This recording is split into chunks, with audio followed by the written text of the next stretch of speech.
सर्व जे कवी आहेत ना त्यांची कविता वाचून झाली म्हणजे झाली तरी ते दुसऱ्यांच्या कविता ऐकण्यासाठी थांबलेत, त्यांच्याकरता एकदा जोरदार टाळ्या होऊ द्या. कारण ज्या वेळेला काव्य संमेलन असतं तेव्हा सूचना करायची असते की ज्यांची कविता वाचून झाली त्यांनी जायचं नाही. मात्र या सर्व कवितांना तशी सूचना डोके सरांनी दिली नाही तरी सुद्धा सर्व कवी थांबलेले. धन्यवाद. त्यानंतर जे रसिक प्रेक्षक या ठिकाणी उपस्थित आहेत त्यांच्यासाठी सुद्धा एकदा जोरदार टाळ्या वाजवा माझी विनंती आहे. आणि एकदा टाळ्या द्या त्या डोके सरांसाठी ज्या काव्य संमेलनाला 4 चांद लावण्याचं काम ज्यांनी सूत्रसंचालनाच्या माध्यमातून केले त्यांच्यासाठी जोरदार. आणि अर्थात सर्व आयोजकांचे तर आम्ही आभार व्यक्त करतोच. या ठिकाणी मी माझी कुणबी बोलीतील कविता दादा मी हा यंदा पण शेत लावलाय ही कविता आपल्यासमोर सादर करतो. मेतकर सर, स्वप्नील पाटील सर यांनी शेतकऱ्यांची व्यथा त्यांच्या कवितेतून मांडली. आणि या ठिकाणी मी कुणबी हा शेतकरी किंवा भूमिपुत्र या अर्थाने घ्यायचा आहे, जातीवाचक घ्यायचा नाही. वरचे नारीन हलवार ना खालचे पाटीन गरवा, वरचे नारीन हलवार ना खालचे पाटीन गरवा, मोप पाऊस पडला म्हणून बांधाला खांड गेली परवा. म्हणजे आपण आता बघितलं 5 मेला जो पाऊस सुरू झाला अगदी आत्तापर्यंत पाऊस पडत होता आणि शेतकऱ्यांची जी अवस्था झाली ते या कवितेतून मांडण्याचा माझा प्रयत्न आहे.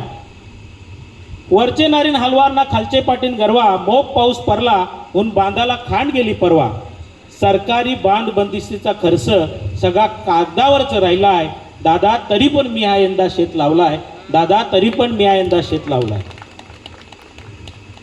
बहिणीचं लगीन ना पोरांचं शिक्षण, बहिणीचं लगीन ना पोरांचं शिक्षण, म्हातारीचा आजार ना म्हाताऱ्याचा दुखणा, नांगराचा एक बैल ना एक नांगऱ्या पण थकलाय तरी पण दादा मी हा यंदा शेत लावलाय, दादा तरी पण मी हा यंदा शेत लावलाय. हे शेतकऱ्याची जी व्यथा आहे त्या कवितेतून मांडण्याचा प्रयत्न. रब्बी खरीप सोसायटी ना खावटी तगाई, कर्जाशी आमची कायमची सगाई. सोसायटी ना खावटी तगाई, कर्जाशी आमची कायमची सगाई. बायकोचा सोना नेऊन सोनार गहाण ठेवला आहे तरी पण दादा मी हा यंदा शेत लावला आहे, तरी पण दादा मी हा यंदा शेत लावला आहे. एक अत्यंत महत्त्वाचं कडवं आहे, शेताचे बांधावरला माझा देव.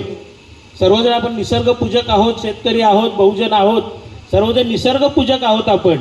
तर शेताच्या बांधावरला माझा देव त्याचा कशाला पाहिजे भेव. म्हणजे आपण आवणी सुरू करताना, कापणी सुरू करताना प्रत्येक वेळेस जो शेतावरचा आपला देव असतो त्याची पूजा अर्चा करतो आणि नारळ वाहतो आणि आपल्या कामाला सुरुवात करत असतो.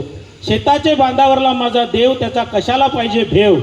कानोबा खंडोबा ना आंब्याखालचे चेरोबाला, कोंबरी नारळाचा निवद दावलाय तरी पण दादा मी हा यंदा शेत लावलाय, दादा मी हा यंदा पण शेत लावलाय. माणसाने मिळत अवनीला, माणसाने मिळत अवनीला, मालाला कुंपण पडला म्हणून बैल आहेत दावणीला. बियाणी पण बोगस ना खताचा भाव पण जाम वारलाय तरी पण दादा मी हा यंदा शेत लावलाय, दादा मी हा यंदा शेत लावलाय.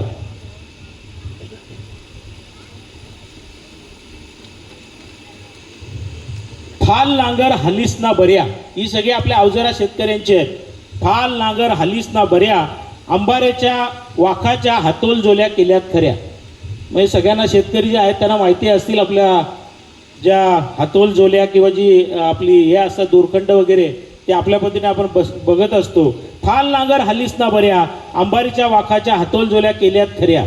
ट्रॅक्टर घ्यायचा विचार करताव, ट्रॅक्टर घ्यायचा विचार करताव पण अख्खा भात एकच कणग्यान मावलाय, दादा मी हा यंदा पण शेत लावला.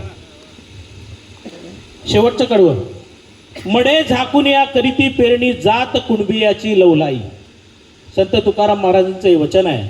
मडे झाकून या करीती पेरणी जात कुणबियाची लवलाई, तुका सांगून गेला एवढा शेतीनिष्ठ कोण, इतिहास तपासा 10 वेळा. आता तरी कुणब्याचं दान, आता तरी शेतकऱ्याचं दान, आता तरी त्या शेतमजुराचं दान त्याच्या पदरान टाका. ओल्या सुक्या दुष्काळानं त्याला पुरता आसमान दावलाय, दादा मी हा यंदा पण शेत लावलाय, दादा मी हा यंदा पण शेत लावलाय. या ठिकाणी या राजे यशवंत सार्वजनिक वाचनालय जव्हार जिल्हास्तरीय साहित्य संमेलनामध्ये आम्हाला येण्याची संधी दिली. आपले रवी बुदर सर ज्येष्ठ कवी आहेत, सर्व मंडळी या ठिकाणी आहेत. मग त्यामध्ये थोडंसं बोलतो सर, बोलणं गरजेचं आहे.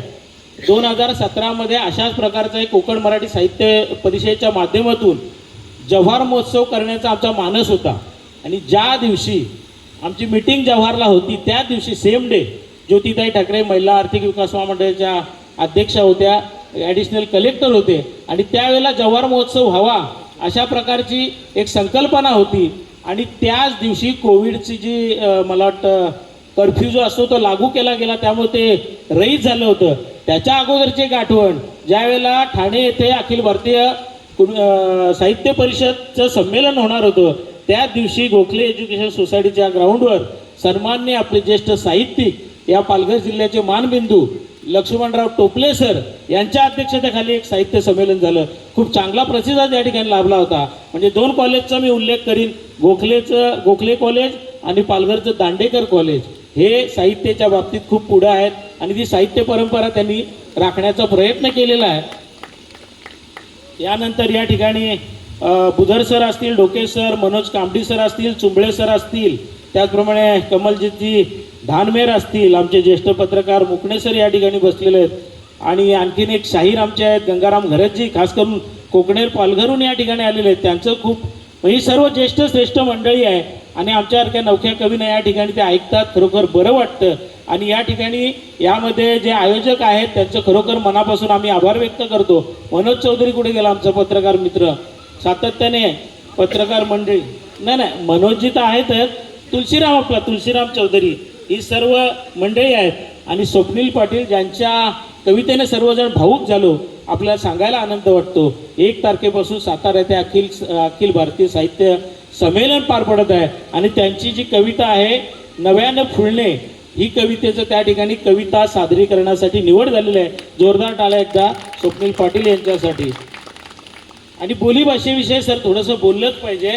या पालघर जिल्ह्यामध्ये जेवढ्या बोलीभाषी चांगल्या पद्धतीने बोलल्या जातात, इतर जिल्ह्यामध्ये असतीलच असं मला वाटत नाही. त्यामध्ये म्हणजे अगदी कोकणा बोली असेल, कविता सादर झाल्या, वारली बोली असेल. वारली बोली आमचे विजयकुमार पाटील वाड्याचे होते, यांच्या गावचे चिखलीचे. त्यांनी डोंगरची लेकरं हे वारली भाषेतलं पहिलं नाटक साधारण 1980च्या दशकामध्ये या ठिकाणी लिहिलं आणि ते सगळीकडे त्याचं सादरीकरण करणारी सर्व मंडळी आहे. वारली बोलीतील प्युअर वारली बोलीतील ते नाटक आहे आणि या ठिकाणी कविता पण सादर झाल्या. खरोखर आनंद वाटला. कोकणा बोली असेल, वारली बोली असेल, कुणबी बोली असेल, कोपारी बोली असेल वसईमध्ये, त्यानंतर वाढवळी बोली असेल वसईच्या त्या किनारपट्टीमध्ये, आगरी बोली असेल, क ठाकूर म ठाकूर म्हणजे आपल्या आदिवासी मधील पण ज्या पोट जाते त्यांच्या वेगवेगळ्या बोलीभाषे आहेत. तर अतिशय चांगला आनंद झाला आणि आम्हाला या ठिकाणी कविता सादर करण्याची आपण जी संधी दिली त्याबद्दल आम्ही आभार व्यक्त करतो. धन्यवाद.